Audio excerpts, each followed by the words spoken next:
Welcome to the Big Al Podcast. Hey, we finna get into some sports, but right now we're gonna play some of that Nas, New York State of Mind, because I'm in that state of mind, y'all.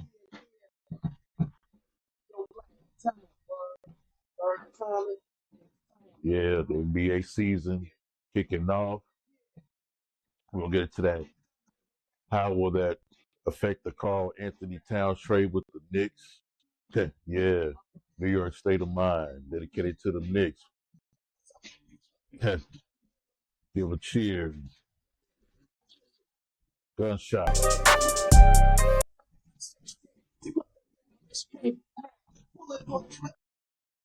Yeah, welcome to the Big Al Podcast. It's your boy, Big Al. I'm here. Hope y'all tune in. This episode, got a lot to unpack with the NBA starting off and some significant injuries in the NFL. And let's start with the big thing going on. LeBron James and Bronny playing together. The second, believe, father-son duo to be on the same team, but they're stepping on the floor at the same time.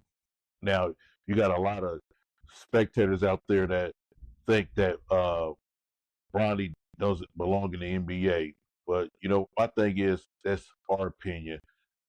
The game I seen him with against Minnesota, it looked like he could be a somewhere down the line an elite defender. I think he belongs in the G League to kind of hone his scoring game. When his dad LeBron came out, LeBron was a man among boys in that NBA draft, which he was to me part of the second or third best NBA draft in NBA history. Now with Bronny James, they might say, well, this is nepotism. We got drafted by the LA Lakers. But that's what you're supposed to do when you look out for your child. And to be playing with your dad, it's like being at work with your dad and feel your dad close. It's like a dream come true. He can learn from, arguably one of the greatest players in the game is still playing, almost 40 years old. And his past average last year, 25 points a game. And I think LeBron's going to treat him like a rookie. He's got some time to grow and learn the game. He didn't play that much at college. Then he had that heart issue going on, which like he's fine to play. But you see a glimpse of it. He could be a great defender. Nothing wrong with being a great NBA defender. I just think in the grand scheme of things, the G League is best for him. They can hone his skills going to the basket. I think the kid got some great in him, per se. So I don't see it being bad by LA. Then he can learn. And speaking of LA, them getting off to a good start. As long as they can keep winning and bring Bronny along during the season, kind of let him develop. He's got to develop. He's still young with 20, 19, 20, 20 or something like that. So he's got to develop a game and get a knack for the game. He's not going to just, everybody expects things from him because of the draft status of his father is, but as the game goes on, he will learn. He needs to be in the G League, play some summer league, and develop a game. Because right now, like the preseason game, I think he might have scored high 17 points, but you got to give guys a chance. Then, as the season goes on, I think he would take it seriously, especially after the season is over. Don't want to rush the NBA season. I think he'll develop some kind of defensive game, but I could project him to be one of them scorers like 14 to 15 points scoring if he develops some type of jump shot or works on his scoring and going to the basket per se and gets a little bigger like his dad. But on that note, I don't see nothing wrong with Bronny and LeBron playing together. Just you got to be responsible and put them in the G League. Let them learn a little bit. You got some athletes that's gifted and athletes that are not gifted. But if you're not gifted, I think you got to put that work in. And I see him putting that work in this season. All right, let's go on to Boston Celtics. Will they repeat? Go back to back after the blowout of the New York Knicks 29 threes. I think it's safe to say uh, Jalen Brown, Jason Tatum, they got chips on their shoulders. Jason Tatum, I don't think he even got to play in the Olympics, even though he was on the squad. These two guys are out, and I think they're out to send messages to every team in the NBA that we are the best team, and they ain't even got Porzingis back yet. And they're, if you're the champions, you are the best team in the league, and everybody's done it for you. But with Jalen kind of struggling on the shooting, Jason Tatum picked up, and he was on fire. But they hit significant amount of threes, 29 threes on the opening against the New York Knicks, and the trade with adding Cat Williams and him being coached by Tom Thibodeau. In my opinion, I think they need to get Thibodeau's out of there, get Tibbs out of there, and get a coach that can uh, not sort of cater to their style, but can coach their style of basketball. Because man, he's gonna wear those guys to the ground. And Thibodeau is a good coach. And Cat Williams played for him in Minnesota when he was in Minnesota, when Cat Williams was trying to learn to win. And, he's learning to win. He just got to stay up in that post. So them getting blown out by Boston, I don't see it as a big thing. I don't see it as a big issue. They got new pieces. They got Michael Bridges, and somehow his jump shot didn't change and look funky like a 1977 Cadillac with the carburetor trying to start up. You feel me? Gunshots to that dude trying to start up. But you got Jalen Bronson came off a hell of an NBA playoff run last year. So Michael Bridges, once those guys gel together, I can see them win them. They're going to definitely be a threat in the East. Definitely be a threat. But with Boston get Porzingis back, I think they're going to win 69 games. I see 69 games, barring no injury, 69 uh, games they will win this season. I'm predicting it. I predicted Jaylen Brown going to win another MVP. And the disrespect you give this man, he's an NBA champion. I think he's proven himself. They say he was too smart for basketball or even be playing, but the man has got a good mind on him, good shoulders on him, and he's a winner. And just the way last year they brought it to Dallas, I think in the championship in the finals, I think he's gonna bring that same energy this year to Dallas the naysayers. So I see him. He may be the MVP of the league, either him or Jason Tatum. You got to give either one of them. I just think, just judging off this season opener, they were on fire. 29 threes. Wow. Hell, everybody got a piece of that action. But still, season opener. Just want to touch on it, but I still think the Knicks is going to take it all the way with that trade that they acquired with Cat Williams. And then we got the question. When I was watching the LA and Minnesota game, of course, Julius Randle coming off the shoulder surgery, he kind of struggled a little bit because he's playing off the ball. And I wonder, like, will he fit in with the Minnesota type of play? Anthony Edwards being the leader. And I don't think that he'll kind of control the ball a whole lot per se, but I just think Julius Randle is more put the ball in his hands. He's going to try to create. We know he can't go to his left. He's coming off the shoulder surgery. I don't know how he was doing. I think Minnesota's going to really struggle about the first 10, 15 games, trying to get him to develop like they did when they brought in Rudy Gobert some few years ago, and him and Cat Williams kind of struggled in the paint, and you had D'Angelo, talking this Russell talking his shit about the middle being clogged up, but once they got it together with Cat and Gobert last year, you see the playoff run they made. I just think that Randall, he should just play more in the post, and he could get those outside shots the way that Minnesota runs their offense. So I think for the time being, until they get a more continuity type of thing, and He needs to go ahead and play in the post, get the post game up. Then the outside game will come. The ball will flow more to his hand. I hope he didn't expect just to come in and play that type of style he played in New York. It's not gonna fit in Minnesota.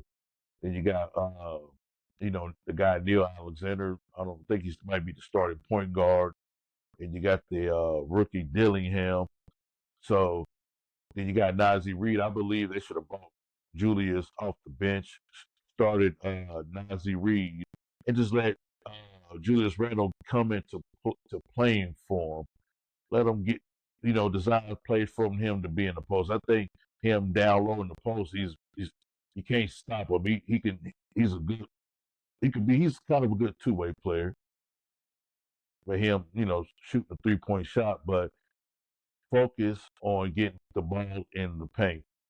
Like Rudy Gobert is not a scoring threat. You know, in my opinion, he's not even really a good defensive player. He played good team defense, get some block shots here and there, but judging what I seen last year's playoffs, man, he let Jokic just destroy him.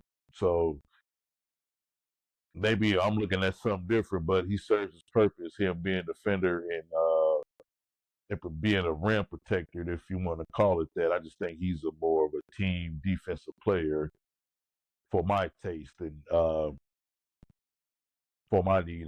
That when you think about Rudy Gobert, and they gave him an extension, and he got his ass handed to him by AD Anthony Davis. But like I said, it's the first game of the season. You're getting the jitters off you. You're shaking the cobwebs off. You had a long summer, and you're just trying to get in the game shape. And another big thing about I'm going to get it to the Kawhi Leonard on the bench. And I just found out that he had surgery, which I don't think nobody really knew. I just thought he was just still rehabbing his knee. He had surgery in, I believe, May, and trying to come back to play in the Olympics. And for what the source told was like, they seen the way when he came in, it was like, oh, he can't play. Kawhi Leonard is a special talent. I wish he would play more games, but when you're playing with bad knees, you're going to have injuries and have injuries. And I think the load management is a bunch of crap. I'm like, you got to keep playing. You're supposed to be a superstar. People go pay to see you play. Some people might get a ticket, might never get one again to see you play. Kawhi Leonard, you have fans, but I understand at the same time you got an injury to your leg. You had surgery, so you're rehabbing, and nobody knows you're going to come back. And it's got to be frustrating to Ty Lue. Ty Lue is one of the best coaches that's coaching today for the talent that he has. Paul George going over to 76ers. So you lost one of your reliable superstars. Even though he stayed injured too, but not like Kawhi Leonard. Now Kawhi Leonard is out for an extended period of time, and I'm pretty sure Ty Lue is pretty much tired about talking about the Kawhi Leonard situation and when he's going to come back. So he's got to play with the guys he got. And James Harden, 10 for 20, he did okay. You see some forms. He still could pass the ball great, but I come to realize we are not going to get that James Harden that we seen in Houston, just a buckets machine in Houston. As you get older, you slow down if you don't, take care of yourself properly. Not like LeBron James, he invests in his body so he plays at an all-star level every year. I think with Harden, he likes to party. He party with a little baby, likes to he likes to be out hanging out in Miami. And I think if he just like really, really dedicated himself like he should, like with all stars, like with the Kobe Bryants or the Michael Jordans or the Kim ones of the past, you could put him up there as one of the top fives because if he would have really dedicated himself to the game, he would have won a ring. It's like he's choking. He's like a choke artist. Game 7. can't deliver. And if I'm the coach, I'm like, look, man, hey, fuck all that party and shit. You James Harden, you're an all-star. If you want to be with the greats and part of the greats, act like you're great. But with Kawhi Leonard out, I think his scoring will increase a little bit. He won't necessarily, shoot the lights out. And you just slow him down. I think he's what 31, 32 or something like that. No, I don't think no more. Probably 34. So you got a lot of miles on you. So you kind of play to his abilities that he have. I just think his best days are behind him. He still got game. Kawhi Leonard needs to come back and get healthy. He still got Terrence Mann. Terrence Mann is going as the season. I think as the longer Kawhi sits, Terrence Mann is going to be the man. He's going to be like that type of Tyree Maxey player. As soon as he really get into the motion and get a rhythm going, see flashes. This dude could be good. If this dude could play 40 minutes every night, I think he can be an all-star.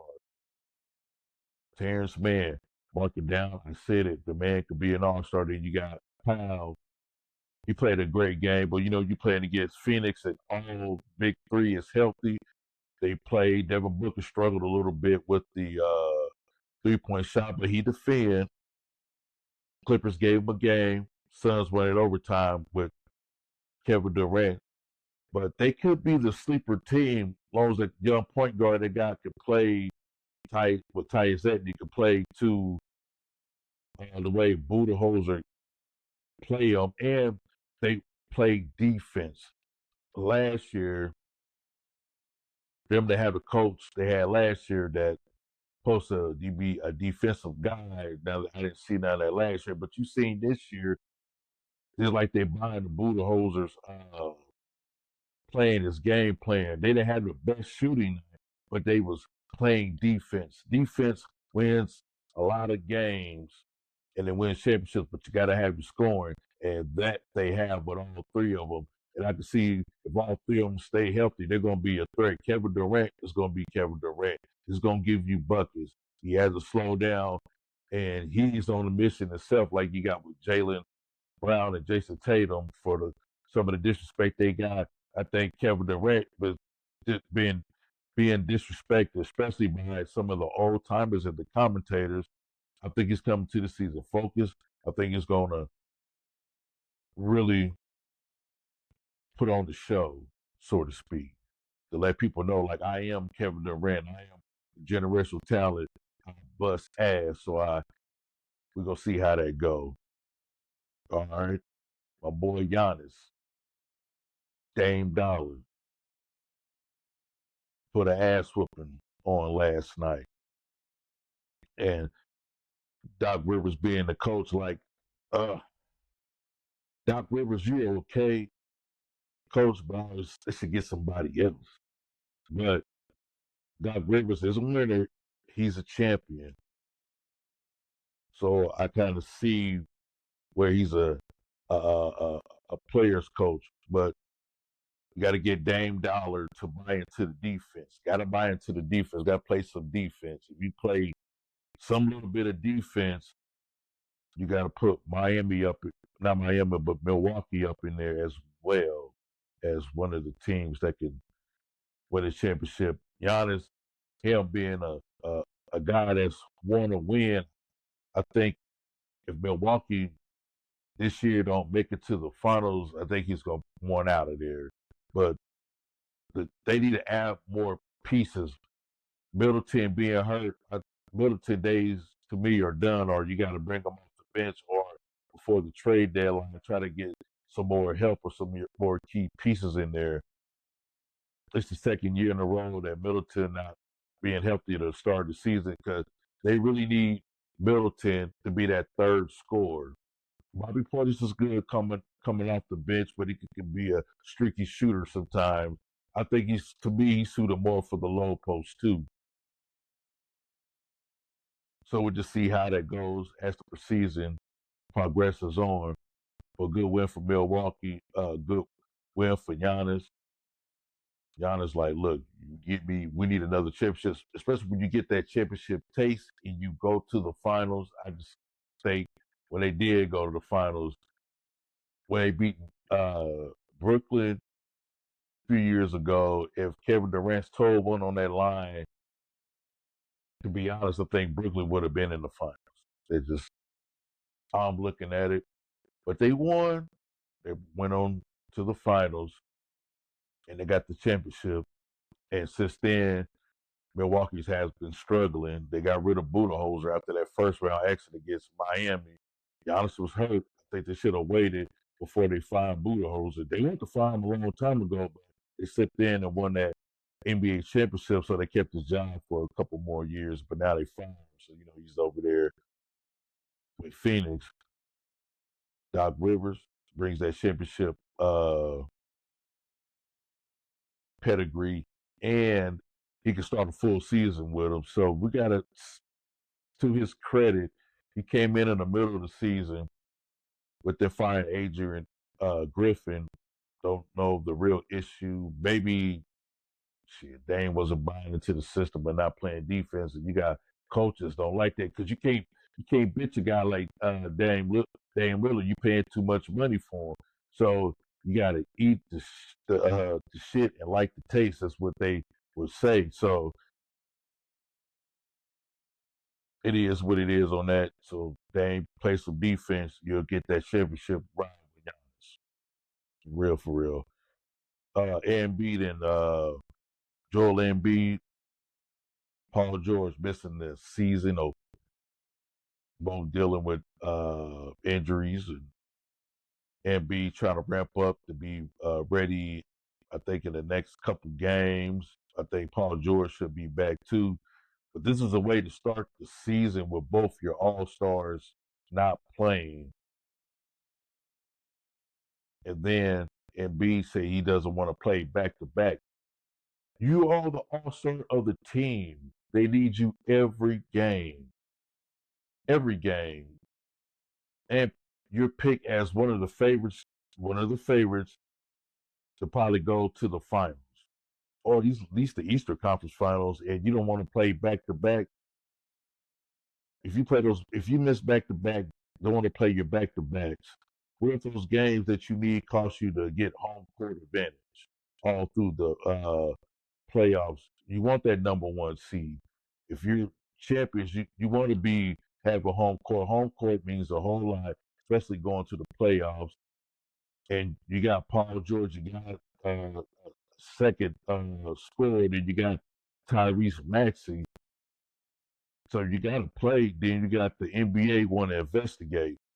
When it comes to the bottom line, it's about they don't want to lose fans. So when all stars or superstars sit back to back games because they don't want to play or try to do load management, what is load management? The stars of the past that have load management, majority play 82 games. They missed no more than 4 or 5 games, 78 games they will play, if not the 82, maybe 65. Give them 65 games, at least 70 games. So when you crying and arguing about the MVP, you got to play a minimum amount of games uh, to qualify for that award. So now the NBA is going to investigate the 76ers on his participation. And I know they want to preserve Embiid, especially going into playoff, but you got to have him in game shape. He's your franchise player. Now with Paul George, hopefully, if he stays healthy, same thing too. Been injury prone, had some injury stretches last year, but he played more games than Kawhi Leonard did. And him going over to 76ers because he felt the Clippers didn't want to pay him the money. How if you're missing a lot of games, nobody want to invest money into a player that's not playing. Paul George is up there too. He's 34 years old now. So Steve Ballmer, like, I'm gonna pay you all that money. I'm gonna give you 2 years, whatever, 45 million, whatever, and you got to prove yourself. So now you done stuck 76ers for their money, and you missed the season opener. Don't know how many games you'll miss with that uh, hyperextended leg, but you got to look at the 76ers bottom line. They acquired you. You was the 1-2 punch for Joel Embiid, and then you got Tyrese Maxey. He's an all-star, and it really came into his own. So I want to see how long this thing about the back-to-back, which I don't think is going to hold with Embiid, not playing back-to-back unless he's hurt, or it's something that the staff doctor wants him to do because of his knee. You a big man, put a lot of miles on the knees, but maybe drop some weight or change your habits of practicing or getting in shape. Maybe that could play a big factor on why you hurting your leg on these strains. And true enough, they go out the MB's leg too. Those you still got some dirty players in there. The coach is like, look, you got that bad wheel. We're rolling to him on accident. So that's how it goes on that on that situation. You see what the Pacers did. Like, we're gonna roll into that damn knee. Lonzo Ball making his 2-year absence, return back to Chicago Bulls, which he's on minute restrictions. I don't know how long it's gonna last. They said for a foreseeable future, but you gotta let the man get out there. Before he was hurt, Lonzo Ball, he had game. He was going to become like a Jason Kidd type of player. But now they got Josh Giddey with the Bulls playing. I think he's playing the point guard. I think you move him up to the shoot guard and bring Lonzo in. You got to stack the guy. How long you going to play him, man? Or you rebuild in Chicago, or this is you're all in to win. Lonzo Ball, but just getting on the court after 2 years of missing 82 games. I'm pretty sure he's happy. That's a feat in itself. So I'm not in his shoes for him to come back for that type of injury. He had a few surgeries on that knee to get it repaired, and he's going now. That wheel's going. So 10, 15 minutes gradually will probably turn into 20 to 25 minutes. You got to put your car on the road after you give it a tune-up or a major service or engine change to see if that baby runs. So you need to go ahead and put him on the court, see if he can play. Look, give him more minutes. Give him more minutes. See what type of game he has. Let's just see what he can do. But I trust Billy Donovan. He knows what he's doing. He's been coaching. He's just going by what the team doctors, told him. And John Morant. Let's not forget my boy John Morant with the Memphis win last night. He's come back to remind everybody, I'm the man. Then you got that Zach Edey guy. That's going to be the X factor for them. And when Jaren Jackson comes back and starts, they're really going. They won last night. That guy, Alma, I hope I'm saying his name right. Alma had 20 something points with John Morant scoring over 20 something points. Everybody's sleeping on Memphis. I think they gonna come from behind and shock everybody because nobody even talk about Memphis. Nobody even say that like, oh yeah, they're gonna come back soon. John Morant come back down. I think John Morant, he's here to silence the critics. You got Marcus Smart on the defensive side of things. You got Desmond Bain. He tipped at 20 some points. Y'all better watch out for Memphis. Watch out, watch out, watch out. Especially if they can get back to they were a couple years ago. And with the addition of Marcus Smart, elite defender, what they need, oh yeah. I see Memphis like the fourth seed because you still got OKC, those other teams that came up now. So Memphis got to really crawl and scratch. But it's good to see John Morant back off the court issues he had the year prior going into last season. Hope they put him behind him because when you're making that type of money, you got to choose the right friends to be around. You got to get people that's gonna tell you the right things to do, not the wrong things to do. So shout out for John Morant for coming back and it's gonna do big things. You feel me? All right, and new look Golden State Warriors without Klay Thompson. They haven't missed a beat. They beat the Trailblazers, which I don't think the Blazers got the winning ingredient anyway. But you got Andrew Wiggins chipped in with 20 something. Buddy Hield off the bench chipped in with 20 something. With Steph just a one rebound away for having a triple double. He kind of had a struggle on the shoe, but he scored, chipped in with 17 points. I thought them losing Clay was like, oh, I think Golden State is done. But they add serviceable pieces there to replace them. Clay struggled since coming back from the two torn ACLs, so he didn't got that up like he used to have, and that's expected. So let's see what he does with Dallas opener.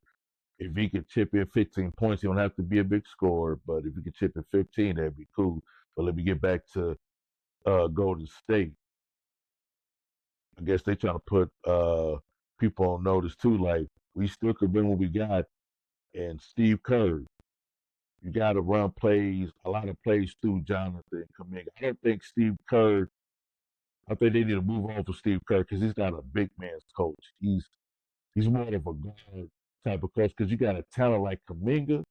The dude can move. He got good footwork.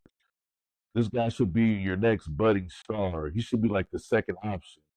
And he's still playing that Golden State spread the ball, 3-point shot shooters. Put some low post plays for Kuminga. We know what Draymond Green is going to do. He's going to distribute the ball.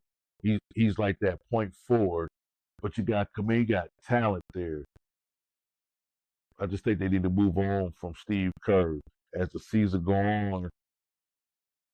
I wonder if this was going to work. You probably have to move on from Steve Kerr if you want Kuminga to develop and get a coach that can still be good with the guards, but really develop the big man because you need your big man. Big mans are coming back. The league is like a cycle. It's changing back to the big man. We still got the guards doing their thing, but the big mans. Look at Jokic. Look as a center could pass, shoot the 3-point, could take the ball, can handle the ball. Not the fastest guy, but serviceable guy. So move on from Steve Kerr, get you another coach going to state. And that was my NBA notes. And I'm gonna get to a little NFL. As you know, Tua is coming back from Miami. He's got to learn to protect himself when he's running. You have to slide when you're running quarterback. They teach you to slide, not go head first, and then the trauma that is causing you for your fingers to do like that when you get a concussion. That's kind of scary. You know, you got your family that's worried, like, man, one more concussion. What's he going to do to him? Or what is going to do to him in the long run? Will he have CTE or whatever they call it? I don't know. But if I'm the quarterback coach, like, look, we need to practice on slide. If you're gonna run a slide, if you're not gonna run, if you're gonna take a sack, make sure you protect your head because you know you collide like football is, to me is a gladiator sport and it's a con you get hit in ways a mighty shouldn't get hit. So it just need to protect his head and they could get Miami back in the AFC East race. They're not too far behind. It's still early, so he can get them back in contention because they definitely need them. You got Tyree Hill Water. You got some hell of a receivers. You got that running back. So him coming back, I think it boosts the morale for Miami, and they'll go back and they'll go and win the East. But the Jets, because the Jets ain't doing it, they're gonna win the East. You know, think Buffalo having it's a little bit of issue going on. Like Diggs is gone, so now the reality is kicking in with the receiver. They had a few good games, but you know, but they'll get together. You got Josh Allen, but it's good to see Tua come back, and some of the players were emotional that he came back because they need him. He didn't have no symptoms after the protocol was over, but like I said, when you got your family talking to you and wanting you to protect yourself when you're playing this devastating game, you owe it to your family, especially if you have kids. But shout out for Tua for coming back. Then we got the 49ers injury issue. I don't think the 49ers are going to win the NFC East. They got IU out for the year with a torn ACL, MCL after sitting out all the way. I think he sat out training camp until he got his contract extension in. He's out for the year. So that's really a big blow to the 49ers. But Christian McCaffrey out with the hamstring he's supposed to play in November. And you got Jawan Jennings, he's still hurt. But if you get those guys, I think if you can get them back healthy sometime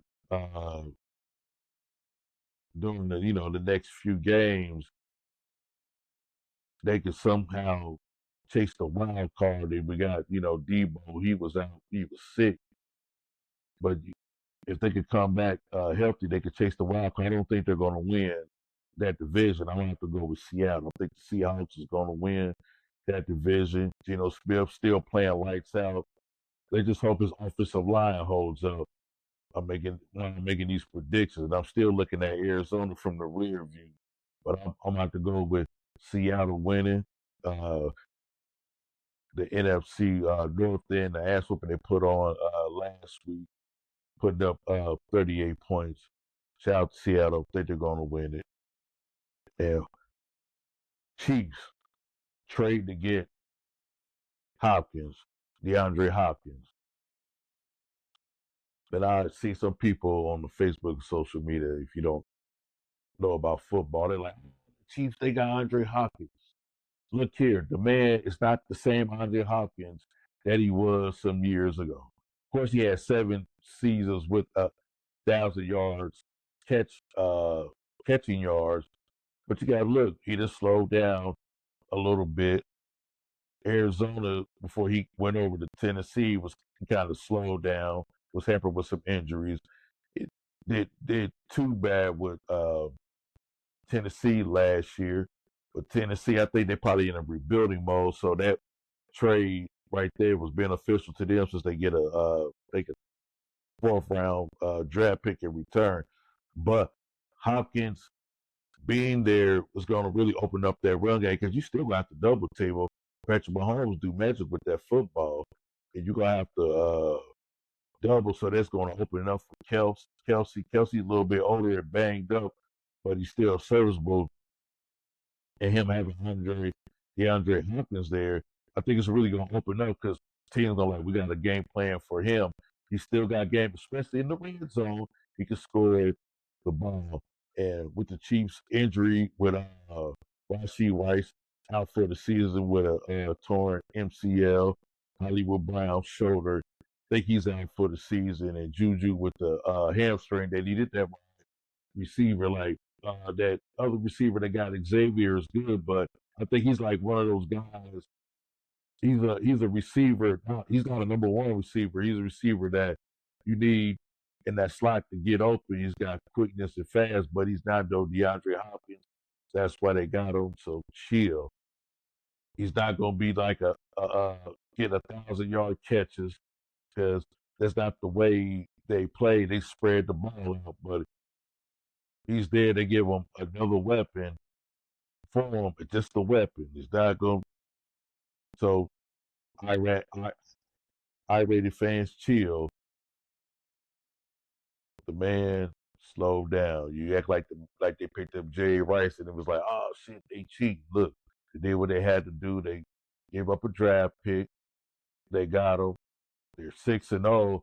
So hopefully this will help Patrick Mahomes. He did threw 6 interceptions this season. No, nine. I think nine, 6 to 9 interceptions so far. It's not this early season for Patrick. So DeAndre Hopkins good pickup. Then the Baltimore Ravens. They lost 2 games and they've been on a tear since then. Won every game. They got my boy in the system running good. He's in the system. My boy Henry. He's on pace to probably run for 2,000 yards. Because like who you gonna stop? You got to pick your poison. Now you see Lamar Jackson's really getting more comfortable playing the pocket because it's like you don't want to try to blitz him because he's gonna take off running, and if not, he's gonna dish the ball out there. You still got good receivers. You got the tight end, is it Heat? They got him. So they got so many weapons. And I think this year is the year. I said on my last episode a while back before the season started that they probably won't lose number 1 game, but I was wrong. They lost 2.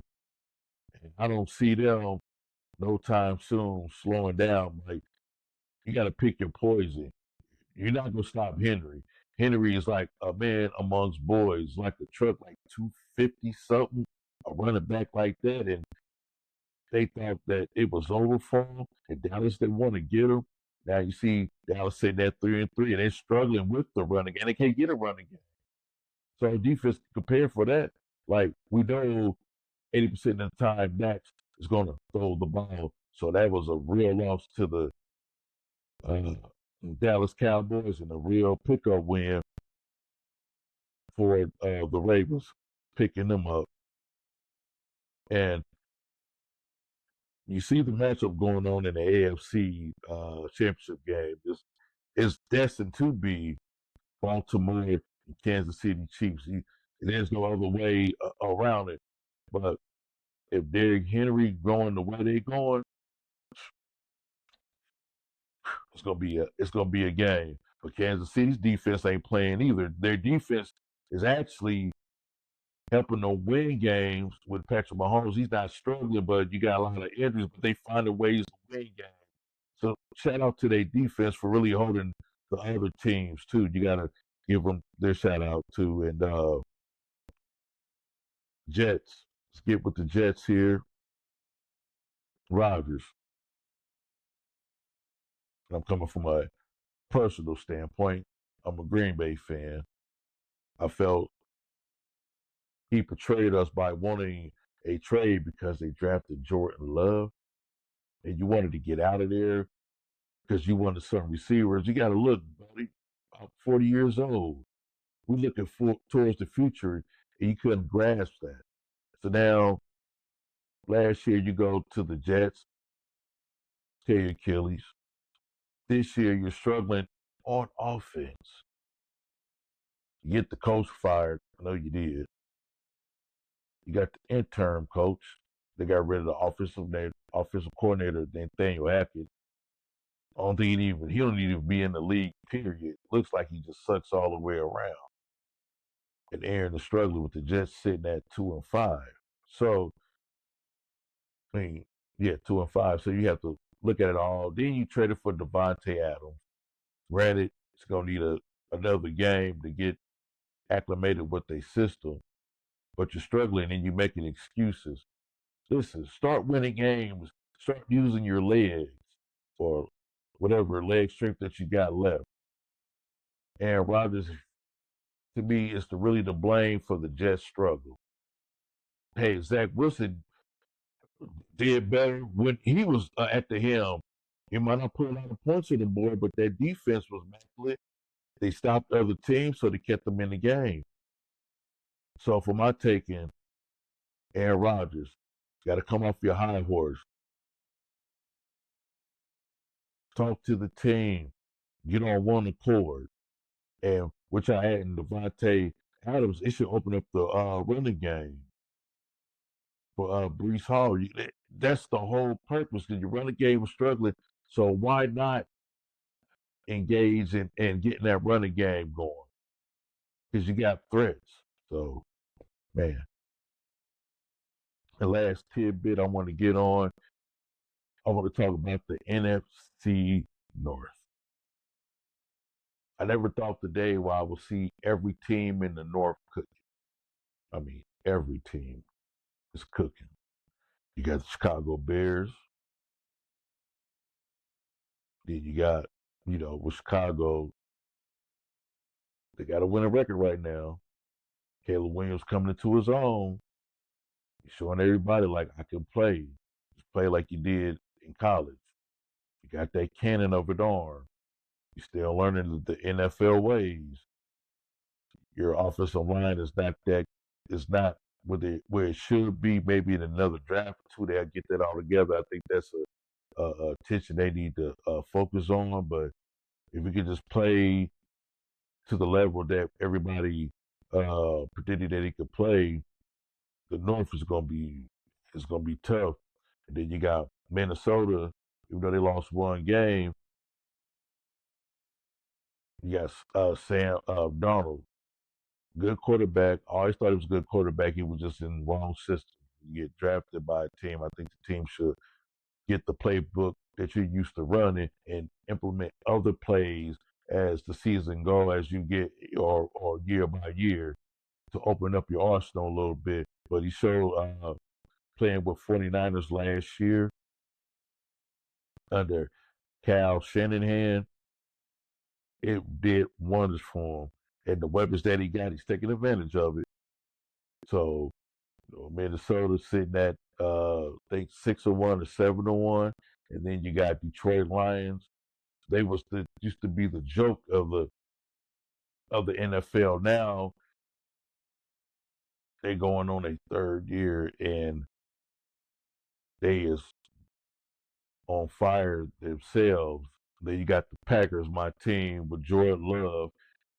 I thought at first he went down with the injury, but the backup quarterback, he did what he needed to do, Malik.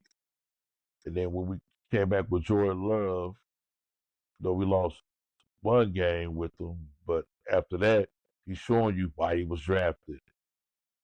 And I believe in my heart of hearts, if we can stay healthy and run the ball, I think our chances are good to be in the NFC Championship. We got a dogfight in the NFC North. It's gonna be hard, but we ain't gonna come out unscathed. But I think if we can get some type of home court advantage, or it miraculously take the lead and win the division and get some home court advantage, at least through 2 rounds, them playing in the cold, I think the sky's the limit for what those Green Bay Packers can do. So let's just see how this season plays out. But thanks for watching Big Al Podcast. Had to get into some sports. I see you. Love and God bless. Peace.